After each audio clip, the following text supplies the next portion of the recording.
7 अगस्त को हथकरघा दिवस मनाया जाता है। ये दिन इसलिए भी मनाया जाता है ताकि खत्म हो रहे हैंडलूम को फिर से नई जिंदगी दी जा सके, बढ़ावा दिया जा सके और उसे एक ऊंचे मुकाम तक पहुंचाया जा सके।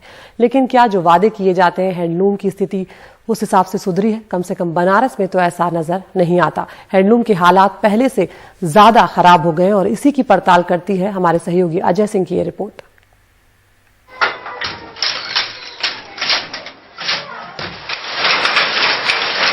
हैंडलूम पर काम कर रहे इन बुनकरों के लिए हथकरघा सिर्फ साड़ी बनाने का एक साधन नहीं, बल्कि पीढ़ियों से चली आ रही कला है। एक ऐसा हुनर जो रेशमी धागों को बेहतरीन साड़ियों में बदल देता है। इनके हाथों से तैयार साड़ी कभी इनके लिए बच्चे के मानिंद होती थी, लेकिन आज पावरलूम आने के बाद इसका व्यवसायीकरण हो गया है। आज के बुनकर में और कल के बुनकर में काफ़ी फ़र्क है। उस ज़माने में जो हम लोग एक साड़ी या 2 साड़ी बना करके मार्केट में ले जाते थे, तो वो अपने बच्चों की तरह से ले करके जाते थे और उसको उनके यहाँ देते थे। और आज के जो बुनकर हैं, ये धंधा बन गया। ये पावरलूम जब से आया है, ये एकदम धंधे के टाइप से हो गया। अब वो बात नहीं रह गई जो बनारसी साड़ी की बात थी। सन 2000 तक हैंडलूम की हालत ठीक थी, लेकिन उसके बाद इसमें तेजी से गिरावट आई। 1994-95 की गणना के अनुसार हथकरघा की संख्या बनारस में 75,324 थी, जिसमें 1,24,000 कारीगर काम करते थे और पावरलूम की इकाइयां सिर्फ 1750 थी।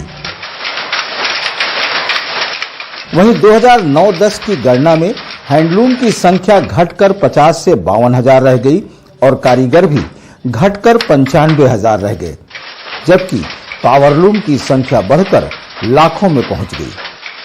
अब इससे अंदाज़ा लगा सकते हैं कि हम लोगों के इलाके में अगर हमारे मकान के आजू बाजू में 200-400 मकान है, तो पहले ऐसा होता था कुछ जब हैंडलूम का अपना बुलंदियों पर दिन था, तो स्वर्णिम काल था, तो हम लोग के यहाँ कहीं एक आध शायद पावरलूम दिख जाता था। हर घर में हैंडलूम के जो है तो आवाज़ सुनाई देती थी।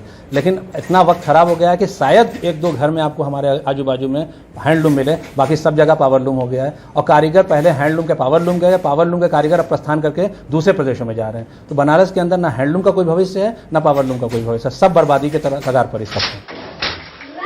2009-10 के बाद हैंडलूम की हालत में और गिरावट आई, जो 2015 की गणना से पता चलता है।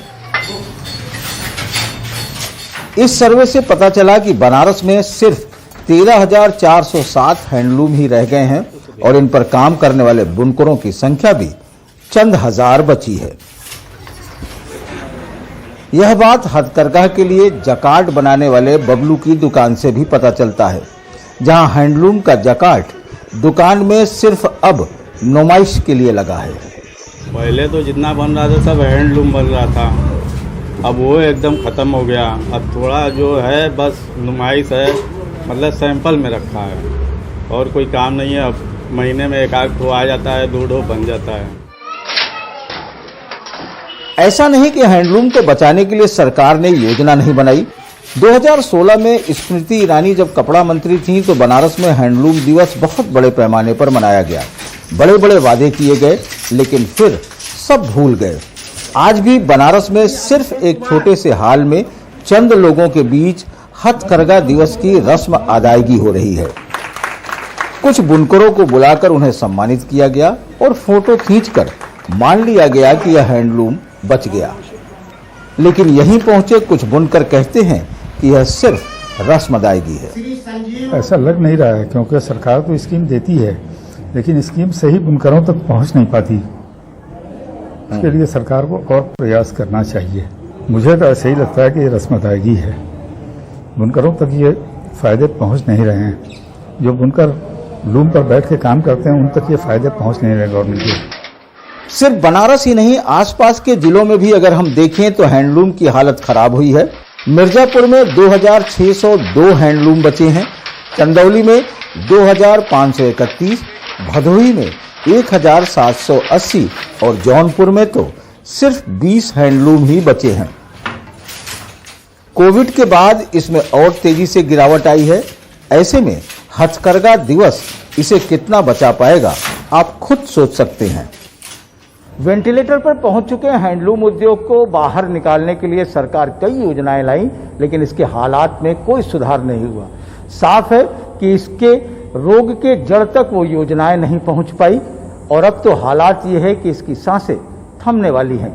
ऐसे में अगर सरकार कोई ठोस योजना नहीं लाती है तो ये कहना कहीं से गलत नहीं होगा कि आने वाले दिनों में हैंडलूम कहीं म्यूजियम का हिस्सा न बन जाए।